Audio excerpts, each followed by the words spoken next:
about to listen to Kojo Yafibedia.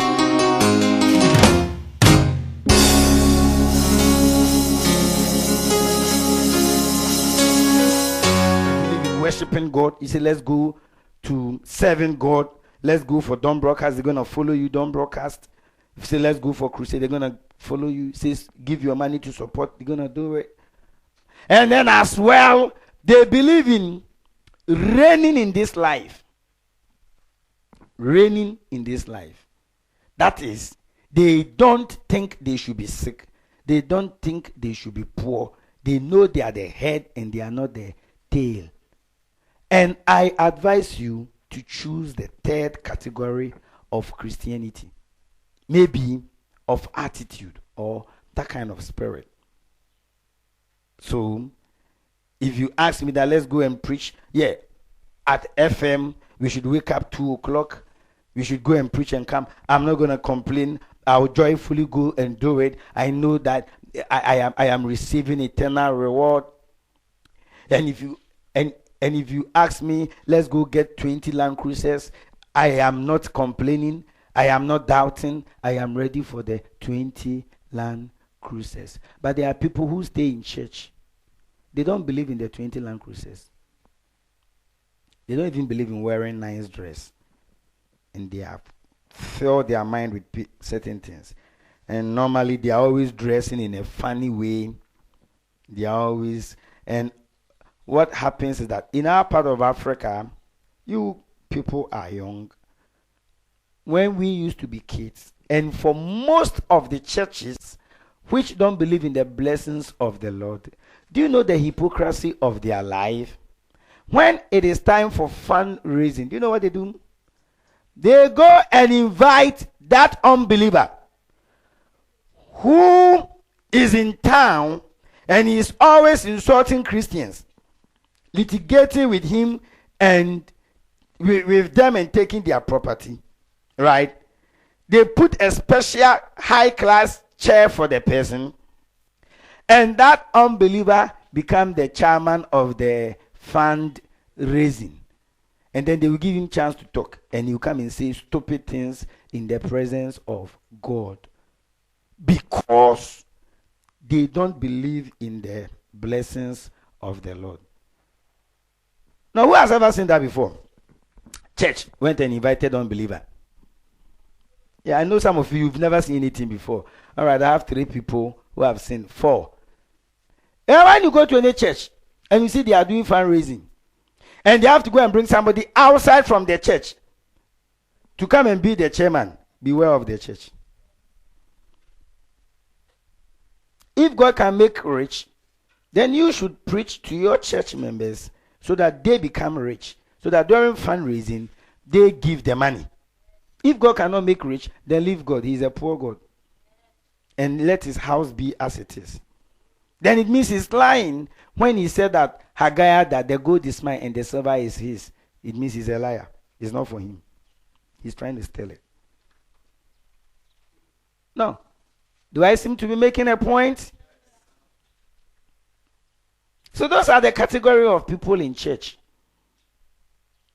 Don't be that hypocrite. Because I wonder why. And when we were young, sometimes they go and invite the king.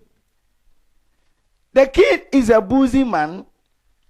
He has 5 wives and has impregnated 13 young girls in the town, sometimes including some church members.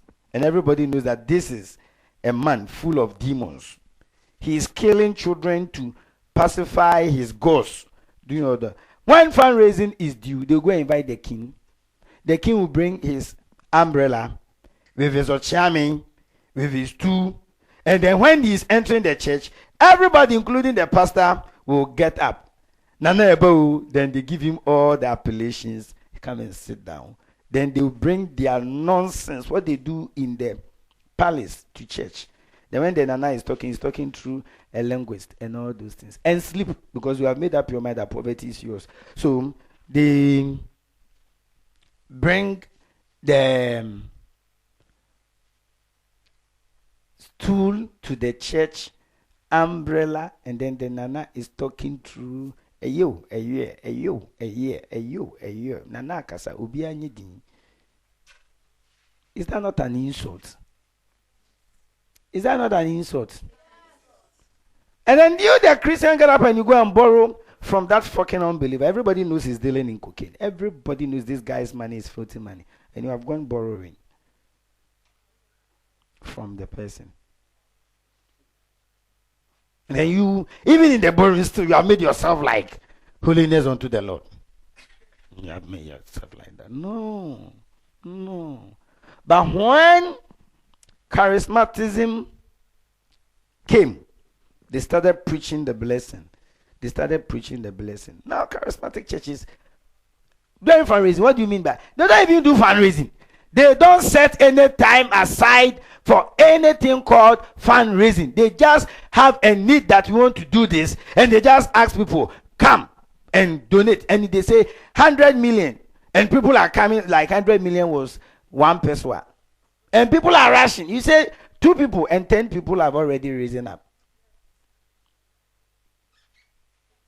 I said the blessing teaches, the blessing speaks, the blessing opens your eyes, the blessing empowers, the blessing carries you to where you belong. The blessings of the Lord makes rich, and he adds no sorrows to it. We are not lenders. Do you know some churches go for loan? Do you know churches go and credit stuff, and then they are not able to pay, and then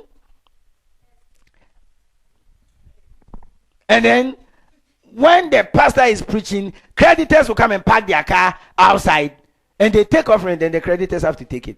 Then sometimes they call the pastor, if you don't bring my money, I know where your church is. When you are preaching one day, I'll come and take the microphone for you. We will preach together. May God deliver all such pastors. We went to Winneba to preach on air, and the director of the FM station started giving us a list of his experience with pastors about money.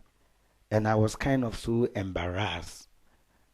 This pastor came, he preached, he owed, then he ran away. Oh, pastor, running away, nobody turns. Because whether we like it or not, life will become some way to you if you live in poverty and sickness. 2 things can force you to do what you don't want to do. The first one is poverty, which will invite sickness. Therefore, let the book of the law stay deep inside your heart. Speak it. Let's see how many times I have to speak it. Verse 7. You shall teach them diligently to your children, and shall talk. You shall teach them. Number 1, you're going to teach them to your children. Teach them to your children.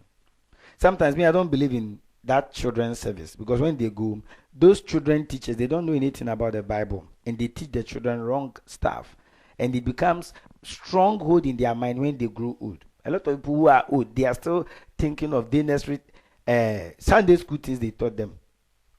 Oh yeah, Bonia, Wobeku, Wobebro, Wobesho, oh yeah, Bonia, oh Risha, Woda. One of the most stupid songs I've ever heard in my life.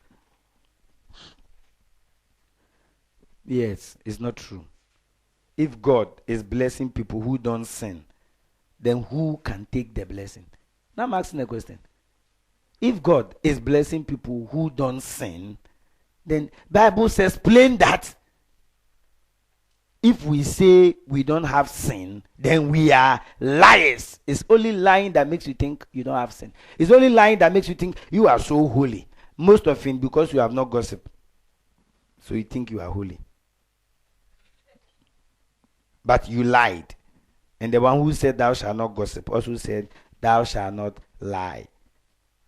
So it is lying that makes you think, because you are a liar, you don't know the truth.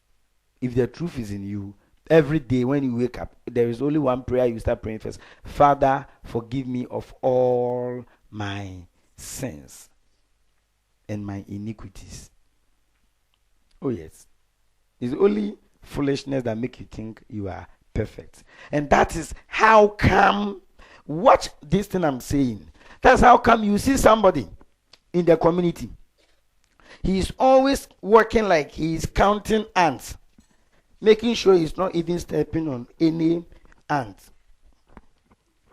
Then one day you see something very bad happens to the person, then everybody starts talking against God. How come God didn't save that person? How come this bad thing happened? It should have been this person. Then we human beings start pointing. You should have been that person. You should have been this person. You should have been this person. Yes, it will never be that person you are talking about, because you don't go to God with self-righteousness. You don't go and stand before God and say, I didn't stand. I didn't. No, you go to God, to the throne of grace. You go bold.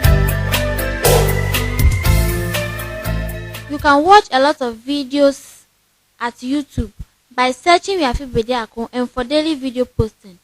Just like the page Yafi Bediakon World Outreach on Facebook.